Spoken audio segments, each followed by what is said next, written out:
ધારો કે કોઈ હાઈફાઈ સોસાયટીમાં કોઈનું મર્ડર થયું છે. હાઈફાઈ સોસાયટી હોય એટલે સોસાયટીમાં સીસીટીવી તો હોય જ. એટલે મર્ડર થયું જે ઘરમાં, એટલે એ ઘરમાં સીસીટીવીની ફેસિલિટી હોય તો એ સીસીટીવી પોલીસવાળા લે. સોસાયટીમાં પણ સીસીટીવીની ફેસિલિટી હોય તો એ સીસીટીવી પણ પોલીસવાળા કલેક્ટ કરે. આટલું કરે. પછી મર્ડર થયા પછીની પ્રોસેસ શું હોય એ તમને કહું. જ્યારે મર્ડર થયું હોય એટલે નેક્સ્ટ સ્ટેપ, બીજું પગલું એવું હોય કે પહેલાં તો ફોરેન્સિકવાળા આવે, બધી તપાસ કરે.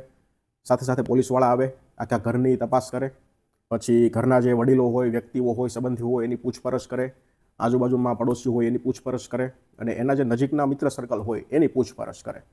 અને પછી એ બધાએ રિપોર્ટ છે એ બધાય જાય. ફોરેન્સિકવાળા બધાય પોતાના કોઈ એવિડન્સ હોય એ કલેક્ટ કરે અને એ બધું ફોરેન્સિકમાં જાય.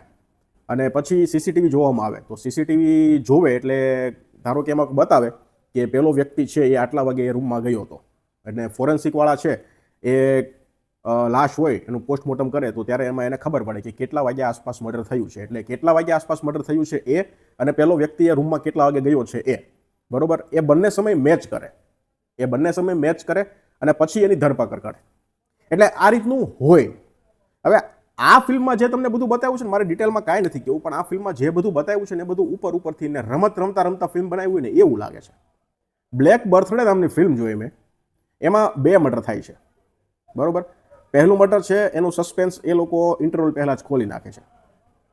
અને પછી છે ઇન્ટરવલ પછી એટલે ક્લાઇમેક્સમાં ખુલે છે. હવે સારી વાત એ છે કે જે ક્લાઇમેક્સ ઇન્ટરવલ પહેલાં જે સસ્પેન્સ ખુલે છે એમાં પોલીસવાળાનો કંઈ હાથ નથી. પોલીસવાળા ક્યાં હતા, શું કરે છે, ઇન્વેસ્ટિગેશન પણ ચાલતું નથી. નકર ઇન્વેસ્ટિગેશનમાં પોલીસવાળા કંઈક કરતા તો હોવા જોઈએ ને, કે ભાઈ ફોરેન્સિક રિપોર્ટ આવ્યો છે તો એ પ્રમાણે આનું કરો, પેલું કરો, છેલ્લે એનું લોકેશન શું હતું, છેલ્લે કોની હારે વાત થઈ હતી. ઇન્વેસ્ટિગેશન નામે ફિલ્મમાં કાંઈ નથી. એ સસ્પેન્સ કઈ રીતે ખુલે છે તો કે એના મિત્રો દ્વારા ખુલે છે. બોલો. અને એ આવડું મોટું મેં તમને કીધું, સોસાયટીના જે સીસીટીવી હતા એ પોલીસવાળાએ કલેક્ટ જ ન કર્યા, એ એના મિત્રોએ કલેક્ટ કર્યા અને એના થ્રુ એ મર્ડર સુધી પહોંચ્યા. આવું બધું ખોલી જ નાખવાનું છું. મારે કંઈ આમાં સસ્પેન્સ રાખવાનું નથી. તમારે ફિલ્મ જોઈ હોય તો જોજો, ના જોઈ હોય તો કાંઈ નહીં.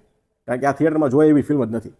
એટલે હું અહીંયા બોલી જાઉં તમે જો મારી મજા બગાડી નાખીને એવું કાંઈ નથી, બરોબર. અહીંયા હું બધું બોલવાનું છું. તમારે વિડીયો સ્કીપ કરો તો કરી દેજો અને જોવું હોય તો છેલ્લે સુધી જોજો.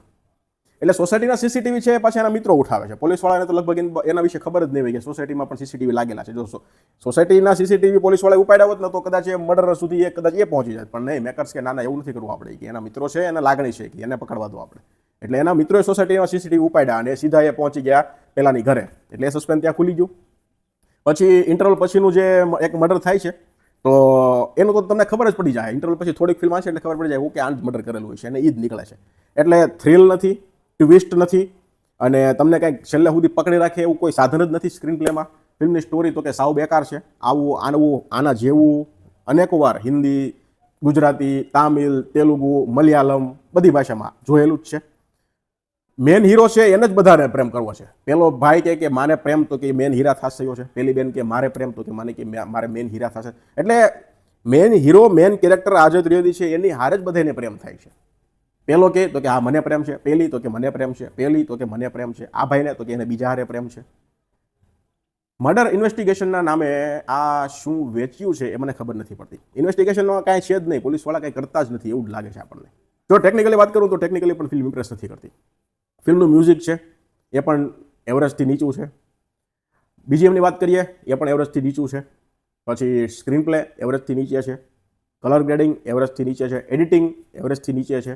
એક્ટિંગની વાત કરીએ તો અહીંયા ચેતન દહિયા અને આરજવ ત્રિવેદી ક્યાંક આ 2 વ્યક્તિઓની તમને એક્ટિંગ છે ઇમ્પ્રેસ કરશે. ચેતન દહિયાની પહેલાંથી લઈને છેલ્લે સુધી એક્ટિંગ ઇમ્પ્રેસ કરશે અને આરજવ ત્રિવેદીની અમુક જગ્યાએ એક્ટિંગ ઇમ્પ્રેસ કરશે.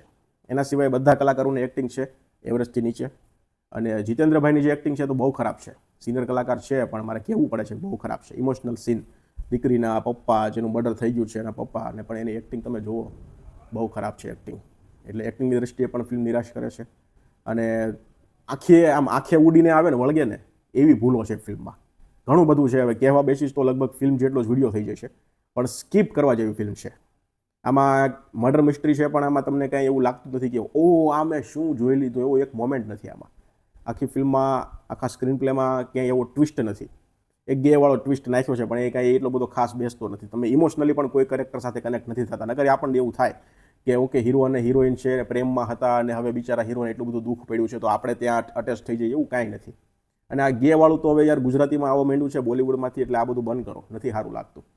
ગે છે ને પેલી પાછી એને સપોર્ટ કરે છે ને યાર, આની આ ગે વાળું જે આખો સીન નાખ્યો બરોબર છે, એની કરતાં કદાચ ત્યાં કોઈ બીજી છોકરી નાખી દીધી હોત તો એક સ્ટોરીમાં ફેર પડે એવું નથી. પણ નહીં, આપણે તો હવે કે કરણ જોહરની રાહે ચાલવાનું છે ને.